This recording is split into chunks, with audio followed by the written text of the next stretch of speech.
मैं मोदी जी को कहना चाहता हूं, भ्रष्टाचार से अगर लड़ाई लड़नी है तो केजरीवाल से सीखो। उन्होंने एक मैसेज दिया है सारे देश को कि अगर मैं केजरीवाल को गिरफ्तार कर सकता हूं तो किसी को भी गिरफ्तार कर सकता हूं। शिवराज सिंह चौहान जिसने मध्य प्रदेश का चुनाव जीत के दिया इन लोगों ने, शिवराज सिंह चौहान ने उसको मुख्यमंत्री नहीं बनाया, उसकी राजनीति खत्म कर दी। मैं बीजेपी से पूछता हूं, आपका प्रधानमंत्री कौन होगा? अगर इनकी सरकार बनी तो पहले अगले 2 महीने में योगी जी को निपटाएंगे। ये मोदी जी अपने लिए वोट नहीं मांग रहे हैं, मोदी जी अमित शाह को प्रधानमंत्री बनाने के लिए वोट मांग रहे हैं। जिस राज्य के अंदर ये चुनाव हारेंगे उसके मुख्यमंत्री को पकड़ के जेल में डाल दो, सरकार गिरा दो। केजरीवाल सीएम पद से इस्तीफा क्यों नहीं देता? तुम अगर जनतंत्र को जेल में कैद करोगे तो जनतंत्र जेल से चला के दिखाएंगे। दोस्तों, मैं मोदी जी को कहना चाहता हूं, भ्रष्टाचार से अगर लड़ाई लड़नी है तो केजरीवाल से सीखो। प्रधानमंत्री जी, भ्रष्टाचार के खिलाफ लड़ाई केजरीवाल ने लड़ी है। 2015 में जब दिल्ली में हमारी सरकार बनी थी, हमारे एक मंत्री का एक ऑडियो मेरे पास किसी ने व्हाट्सएप कर दिया। उस ऑडियो में मेरा मंत्री किसी दुकान वाले से 5 लाख रुपए मांग रहा था। किसी मीडिया वाले को नहीं पता था, विपक्ष को नहीं पता था। आप लोगों को याद होगा, मैंने अपने खुद मंत्री को सीबीआई के हवाले कर दिया, जेल भेज दिया था अपने मंत्री को। ये होती है भ्रष्टाचार के खिलाफ लड़ाई। केजरीवाल को क्यों गिरफ्तार किया? केजरीवाल को गिरफ्तार करके उन्होंने एक मैसेज दिया है सारे देश को कि अगर मैं केजरीवाल को गिरफ्तार कर सकता हूं तो किसी को भी गिरफ्तार कर सकता हूं। कोई केस नहीं होगा, कोई मामला नहीं होगा, तब भी मैं तुमको गिरफ्तार कर सकता हूं। एक बेहद खतरनाक मिशन चालू किया हुआ है प्रधानमंत्री जी ने, बहुत ही खतरनाक। देशवासियों को यह समझने की, अब जब मैं बोलने जा रहा हूं, समझने की जरूरत है। उस मिशन का नाम है वन नेशन वन लीडर। देश के सारे नेताओं को खत्म करना चाहते हैं मोदी जी, और इसको 2 स्तर के ऊपर इस मिशन को चला रहे हैं। जितने विपक्ष के नेता हैं उनको जेल भेजेंगे। विपक्ष के अंदर आज इन्होंने मनीष सिसोदिया को जेल भेज दिया, संजय सिंह को जेल भेज दिया, सत्येंद्र जैन को जेल भेज दिया, केजरीवाल को जेल भेज दिया, हेमंत सोरेन को जेल भेज दिया, ममता दीदी के कई मंत्रियों को जेल भेज दिया, स्टैलिन के कई मंत्रियों को जेल भेज दिया, केरला के सीएम के पीछे पड़े हैं। अगर ये चुनाव जीत गए, मेरे से लिखवा लो एफिडेविट के ऊपर, थोड़े दिन के बाद ममता दीदी जेल में होंगी, तेजस्वी यादव जेल में होगा, स्टैलिन साहब जेल के अंदर होंगे, पिनरई विजयन जेल के अंदर होंगे, उद्धव ठाकरे जेल के अंदर होंगे, जितने विपक्ष के नेता ये सारे जेल के अंदर होंगे। अगर ये चुनाव जीत गए, इन्होंने बीजेपी का एक नेता नहीं छोड़ा। आडवाणी जी की राजनीति खत्म कर दी इन्होंने, मुरली मनोहर जोशी की राजनीति खत्म कर दी, सुमित्रा महाजन की। शिवराज सिंह चौहान जिसने मध्य प्रदेश का चुनाव जीत के दिया इन लोगों ने, शिवराज सिंह चौहान ने उसको मुख्यमंत्री नहीं बनाया, उसकी राजनीति खत्म कर दी। वसुंधरा राजे की राजनीति खत्म कर दी इन्होंने, खट्टर साहब की राजनीति खत्म कर दी, डॉक्टर रमन सिंह की राजनीति खत्म कर दी। अब अगला किसका नंबर है? योगी आदित्यनाथ। अगर ये चुनाव जीत गए, मेरे से लिखवा लो, 2 महीने के अंदर उत्तर प्रदेश का मुख्यमंत्री बदल देंगे ये लोग। योगी आदित्यनाथ की राजनीति खत्म करेंगे, उनको भी निपटा देंगे ये लोग। यही तानाशाही है दोस्तों। वन नेशन वन लीडर ये चाहते हैं, एक ही तानाशाह इस देश के अंदर बचेगा, एक ही तानाशाह इस देश के अंदर बचेगा। मैं सुप्रीम कोर्ट का बहुत बहुत शुक्रिया अदा करना चाहता हूं। उन्होंने 21 दिन दिए हैं, एक दिन में 24 घंटे हैं। मैं एक दिन में 24 में से 36 घंटे काम करूंगा, पूरे देश भर में घूमूंगा इस तानाशाही को रोकने के लिए। दोस्तों, जितनी मेरे अंदर ताकत है, मेरा सब कुछ कुर्बान है देश के लिए।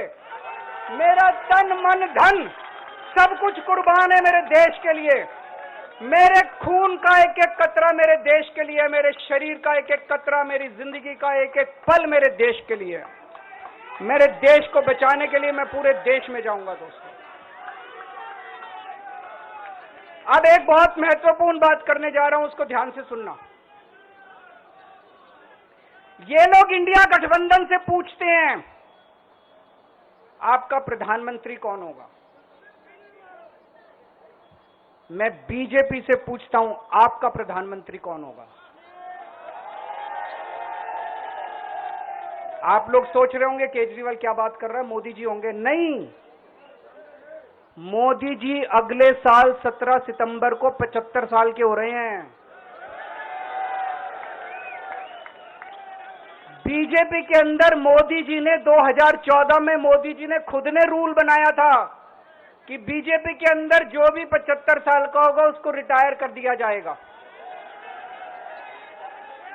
सबसे पहले आडवाणी जी को रिटायर किया गया, उसके बाद मुरली मनोहर जोशी जी को रिटायर किया गया, फिर सुमित्रा महाजन को रिटायर किया गया, फिर यशवंत सिन्हा को रिटायर किया गया। अब मोदी जी अगले साल 17 सितंबर को रिटायर होने वाले हैं। तो मैं बीजेपी से पूछना चाहता हूं आपका प्रधानमंत्री का दावेदार कौन है। दोस्तों, अगले साल 17 सितंबर तक अगर इनकी सरकार बनी, तो उस पर भी आऊंगा मैं, अगर इनकी सरकार बनी तो पहले अगले 2 महीने में योगी जी को निपटाएंगे ये, और उसके बाद मोदी जी के सबसे खास अमित शाह को ये प्रधानमंत्री बनाएंगे। तो मैं लोगों को, देश के लोगों को आगाह करना चाहता हूं, मोदी जी अपने लिए वोट नहीं मांग रहे, मोदी जी अमित शाह को प्रधानमंत्री बनाने के लिए वोट मांग रहे हैं। मैं पूछना चाहता हूं मोदी जी से और अमित शाह जी से, ये मोदी की गारंटी पूरी कौन करेगा? क्या अमित शाह मोदी की गारंटी पूरी करेंगे? जब आप अगर जो वैसे तो मेरे को लगता है, मैं भी आऊंगा उसके ऊपर, मुझे नहीं लगता इनकी सरकार बन रही है, लेकिन जो बीजेपी को वोट देने जाएं वो ये सोच के जाना कि आप मोदी जी के नाम पे वोट नहीं दे रहे, आप अमित शाह के नाम पे वोट दे रहे। दोस्तों, अगर मैं गलत हूं तो मेरे को बताना, हरियाणा में इनकी सीट कम हो रही है, राजस्थान में कम हो रही है, कर्नाटक में कम हो रही है, दिल्ली में कम हो रही है, बिहार में कम हो रही है, महाराष्ट्र में कम हो रही है, कर्नाटक में कम हो रही है, बंगाल में कम हो रही है, झारखंड में कम हो रही है। बढ़ कहां रही है? यूपी में कम हो रही है, बढ़ कहां रही है? बढ़ एक भी जगह इनकी सीटें नहीं बढ़ रही हैं।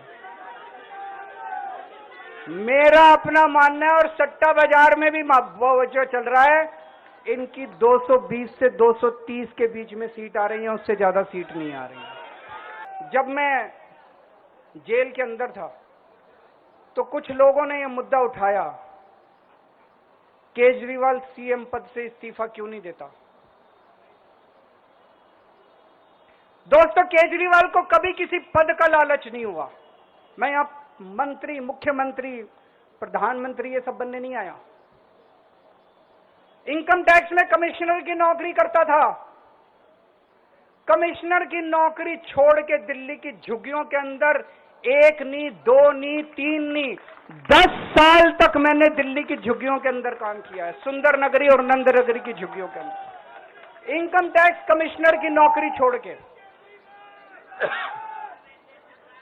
जब मेरे को दिल्ली की जनता ने पहली बार सीएम बनाया, असूलों के ऊपर 49 दिन के अंदर सीएम पद से इस्तीफा दे दिया था। एक चपरासी की नौकरी कोई नहीं छोड़ता।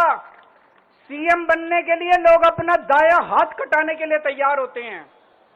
मैंने खुद से अपने आप सीएम की कुर्सी को लात मार दी थी 49 दिन के अंदर। मेरे लिए सीएम पद इंपॉर्टेंट नहीं है। आज मैंने सीएम पद से इस्तीफा क्यों नहीं दिया जेल जाने के बाद?